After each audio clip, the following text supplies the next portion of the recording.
The guests are mostly white males. Oh, this really pisses me off, but go ahead. Really pisses me off. A lot of whiteys! What's going on here? Surrounding the usage of the N-word in this movie. No, nobody, none. The word would be... Oh, I don't want to say it. Why not? I don't like to say it. Try it. I don't like to say it. Try it! Really? Seriously? We're not going to have this conversation unless you say it. Black History Month you find ridiculous. why? You're gonna relegate my history to a month? Welcome back to our channel, where we dive deep into the enthralling world of entertainment and media. Today, we're uncovering a sizzling trend that's reshaping how celebrities engage with the press, and trust us, this is a conversation you won't want to miss. In a landscape overflowing with flashy headlines and sensational interviews, one thing is abundantly clear. Celebrities are no longer content to be passive participants. Instead, they are taking the reins and demanding control over their narratives, boldly exposing the manipulative tactics reporters often wield to stir drama and incite outrage. Get ready for an adrenaline-pumping ride filled with jaw-dropping moments where A-listers turn the tables and confront those who try to distort their stories.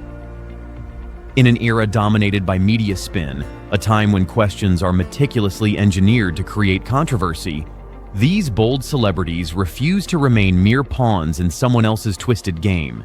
They are rising up, reclaiming their power, and challenging the status quo like never before. Have you ever tuned into an interview that felt more like a battlefield than a conversation?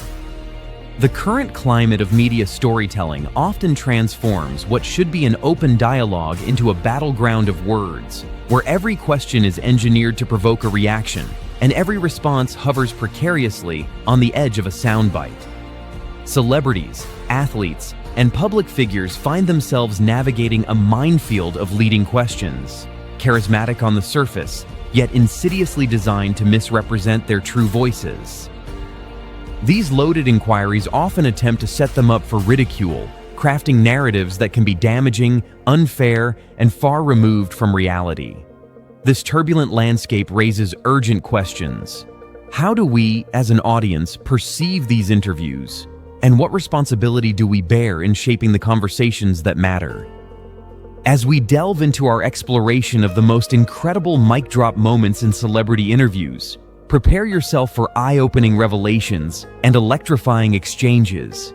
Get ready to witness our favorite stars stand their ground and shut down unfair questions, one powerful rebuttal at a time.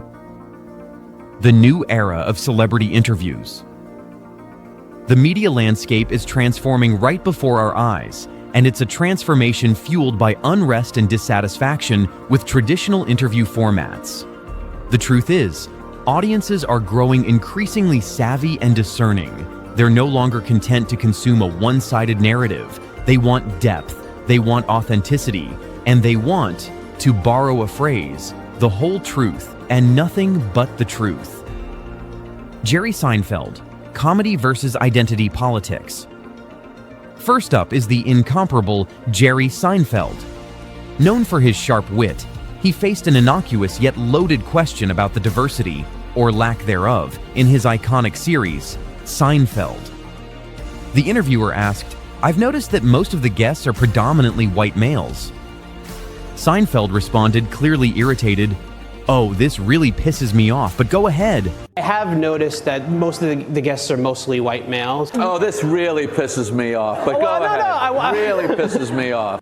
His response quickly shifted from humor to pointed critique, revealing his frustration with the insinuation that race should guide the talent showcased on his show. Take a look over here, Peter. What do you see? A lot of whiteys. What's going on here? People think it's the census or something. Represent the actual pie chart of... Seinfeld challenged the premise by pointing out the lack of diversity in the immediate social context, articulating his belief that humor should stand on its own merit. "I have no interest in gender or race or anything like that," he asserted, arguing against what he termed anti-comedy. This moment resonated widely, emphasizing how comedy has been co-opted by cultural expectations, pushing creators into predetermined boxes. Seinfeld's unapologetic stance sparked a necessary conversation about the validity of artistic expression over identity politics. Samuel L. Jackson, Context Matters. Next, we have the powerhouse Samuel L. Jackson. When confronted about the use of the N-word in Django Unchained, Jackson turned the tables with audacity. There's been a lot of controversy surrounding the usage of the N-word in this movie, and No, nobody. The word would be. Oh, I don't want to say it. Why not? I don't like to say it. Have you ever said it? No, sir. Try it. I don't like to say it. Try it. Really? Seriously? We're not going to have this conversation unless you say it. The interviewer pressed him, only for Jackson to clarify that he had little patience for such a leading inquiry. Why not say it? He challenged, increasing the tension. When the reporter hesitated, Jackson urged, try it. This cat and mouse exchange was more than just bravado. It turned into a lesson on the significance of context. Jackson reminded viewers that context is vital when discussing language and culture, especially in media narratives that often overlook historical significance in favor of sound bites. Beyond mere defiance, Jackson's response highlighted the absurdity of forcing someone into a corner to make a point. Armed with fearlessness, he pivoted the focus onto deeper cultural conversations, showcasing the importance of historical context in shaping narratives around race. Denzel Washington, Dialogue and Understanding. Then we have Denzel Washington, who has always maintained a composed demeanor in the face of challenging questions. During an interview on race relations, he was asked if he thought conditions had improved.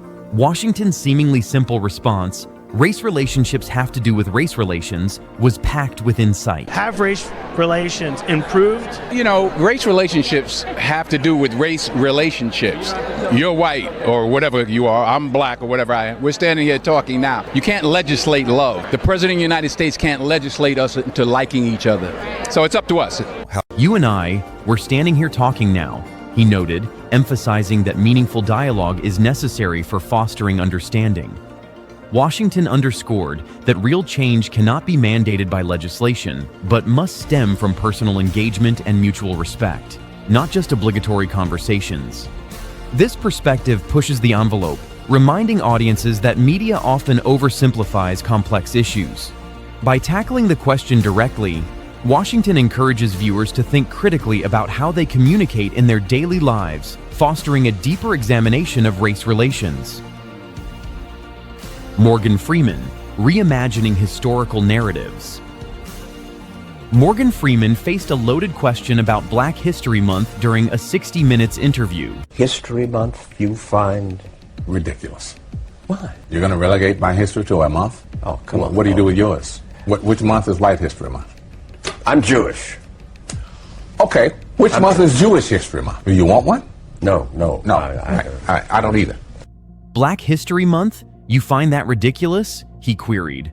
Freeman didn't miss a beat, countering, "Why are you going to relegate my history to a month?" His logical dismantling of this concept revealed the absurdity of segregating history by race. "Why not have a White History Month?" he pressed, challenging the interviewer and, by extension, society's notion of historical relevance. His assertion, "Black history is American history," was a powerful reminder that attempts to categorize history. I don't want a Black History Month. Black history is American history. How are we going to get rid of racism until... Stop talking about it. I'm going to stop calling you a white man. Merely create unnecessary divisions. This exchange transcended the interview setting, prompting vital discussions about inclusivity and historical narratives.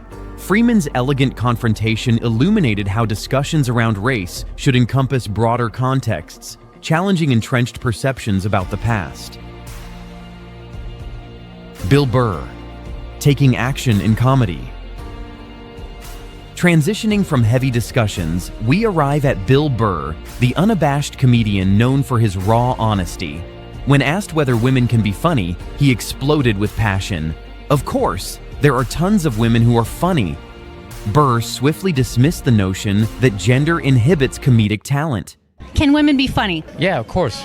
Some people have a hard time saying yes, though. There's a lot of angry young men on the internet that are like, women can't be fun. Will you guys just grow up and just sit down and write your own and come up with it? Start your own show, have your own award show. Quit waiting around for other people to do for you. That's the problem. If you guys had your own big club and I was standing outside of it, you'd never let me in. I'd start my own.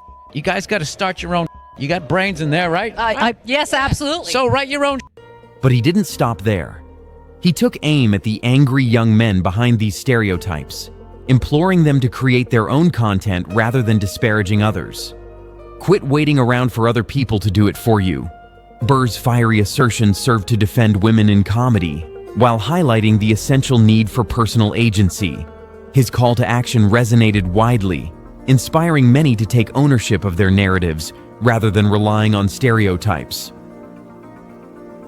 What it all means. So, what do these iconic moments tell us? They signal a critical turning point in how interviews are conducted and perceived.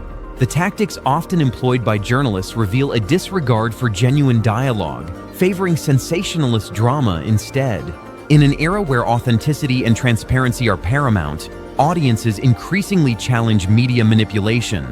Social media plays a crucial role in amplifying these confrontations. Viral moments like those we've just analyzed inspire millions and encourage constructive conversations about the ethics of journalism and how public figures confront misleading narratives. These encounters exhibit a growing demand for authenticity, highlighting frustrations of those who feel marginalized. There's a palpable shift in power dynamics as traditional media gatekeepers find themselves challenged by celebrities reclaiming their narratives. Public figures are demanding more meaningful discussions, contesting misinformation, and using their platforms to foster greater understanding. The climactic mic drop moment.